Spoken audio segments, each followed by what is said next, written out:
Gulliver's Travels by Jonathan Swift. Part 1. A Voyage to Lilliput. Chapter 4. Mildendo, the metropolis of Lilliput, described, together with the Emperor's palace. A conversation between the author and a principal secretary, concerning the affairs of that empire. The author's offers to serve the Emperor in his wars.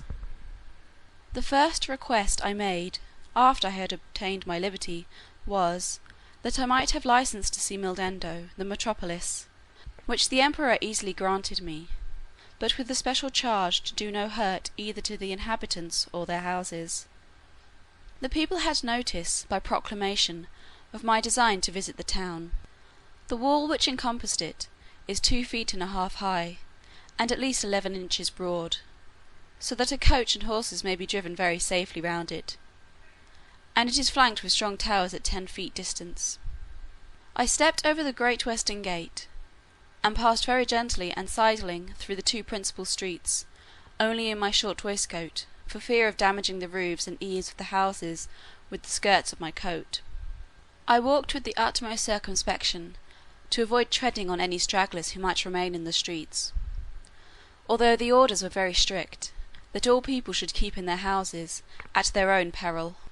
The garret windows and tops of houses were so crowded with spectators, that I thought in all my travels I had not seen a more populous place. The city is an exact square, each side of the wall being 500 feet long.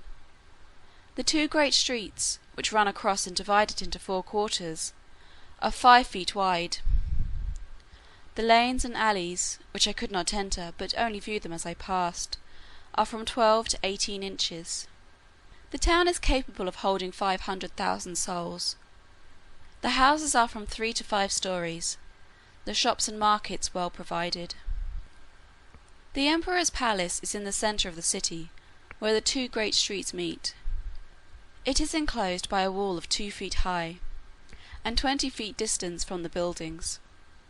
I had his Majesty's permission to step over this wall, and, the space being so wide between that and the palace, I could easily view it on every side. The outward court is a square of 40 feet, and includes 2 other courts. In the innermost are the royal apartments, which I was very desirous to see, but found it extremely difficult, for the great gates, from one square into another, were but 18 inches high, and 7 inches wide. Now the buildings of the outer court were at least 5 feet high, and it was impossible for me to stride over them, without infinite damage to the pile, though the walls were strongly built of hewn stone, and 4 inches thick. At the same time the Emperor had a great desire that I should see the magnificence of his palace, but this I was not able to do till 3 days after, which I spent in cutting down with my knife some of the largest trees in the royal park, about 100 yards distant from the city. Of these trees I made 2 stools, each about 3 feet high, and strong enough to bear my weight. The people having received notice a second time, I went again through the city to the palace, with my 2 stools in my hands. When I came to the side of the outer court, I stood upon one stool, and took the other in my hand. This I lifted over the roof, and gently set it down on the space between the first and second court, which was 8 feet wide. I then stepped over the building, very conveniently, from one stool to the other, and drew up the first after me with a hooked stick. By this contrivance I got to the innermost court, and lying down upon my side, I applied my face to the window of the middle stories, which were left open on purpose, and discovered the most splendid apartments that can be imagined. There I saw the empress and the young princes, in their several lodgings, with their chief attendants about them. Her imperial majesty was pleased to smile very graciously upon me, and gave me out of the window her hand to kiss.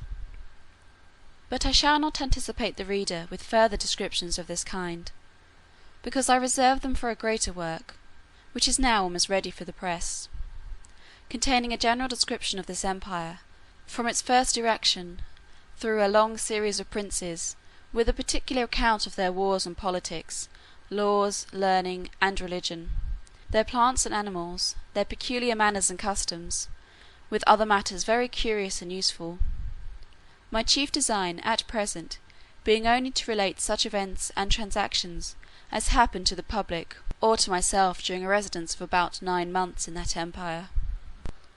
One morning, about a fortnight after I had obtained my liberty, Reldresal, principal secretary, as they style him, for private affairs, came to my house attended only by one servant. He ordered his coach to wait at a distance, and desired I would give him an hour's audience, which I readily consented to, on account of his quality and personal merits, as well as of the many good offices he had done me during my solicitations at court. I offered to lie down, that he might the more conveniently reach my ear, but he chose rather to let me hold him in my hand during our conversation.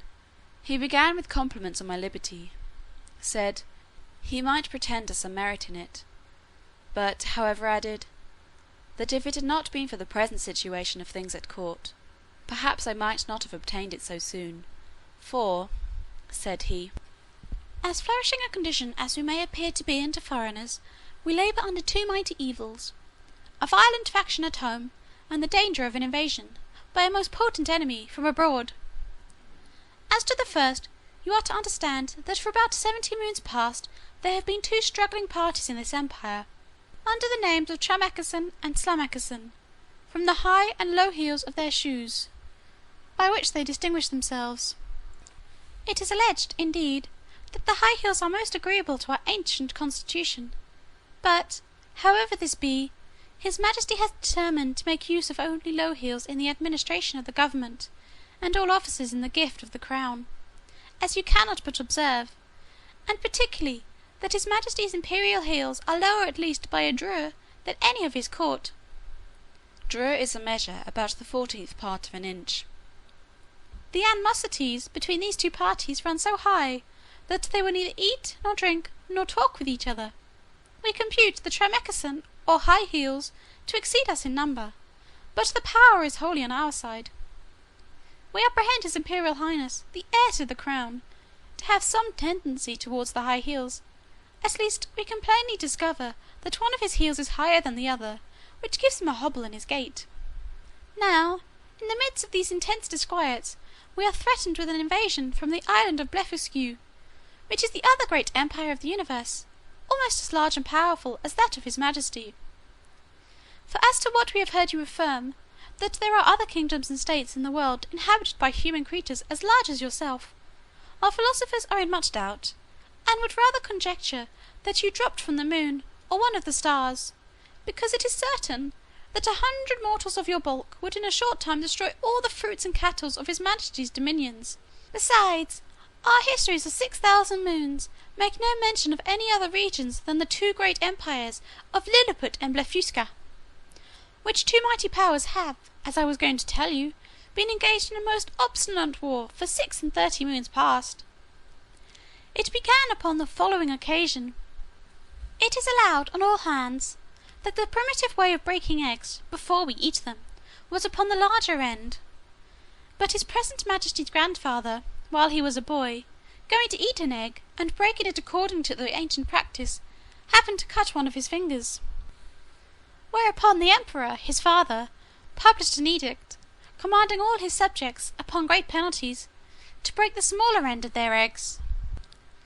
The people so highly resented this law, that our histories tell us there have been 6 rebellions raised on that account, wherein one emperor lost his life, and another his crown.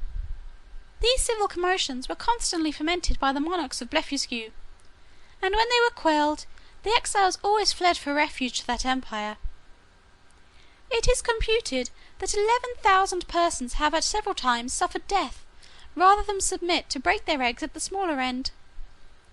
Many hundred large volumes have been published upon this controversy, but the books of the big Indians have been long forbidden, and the whole party rendered incapable by law of holding employments.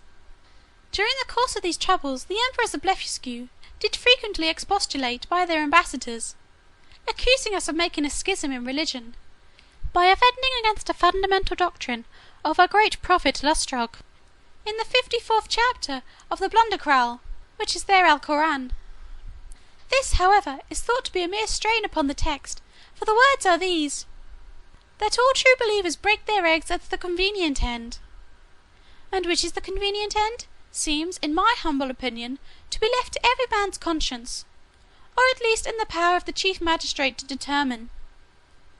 Now, the Burgundian exiles have found so much credit in the Emperor of Blefuscu's court, and so much private assistance and encouragement from their party here at home, that a bloody war has been carried on between the two empires for 36 moons, with various success, during which time we have lost 40 capital ships, and a much greater number of smaller vessels, together with 30,000 of our best seamen and soldiers, and the damage received by the enemy is reckoned to be somewhat greater than ours. However, they have now equipped a numerous fleet, and are just preparing to make a descent upon us, and his Imperial Majesty, placing great confidence in your valour and strength, has commanded me to lay this account of his affairs before you. I desired the secretary to present my humble duty to the emperor, and to let him know that I thought it would not become me, who was a foreigner, to interfere with parties, but I was ready, with the hazard of my life, to defend his person and state against all invaders. Chapter 4 Part 1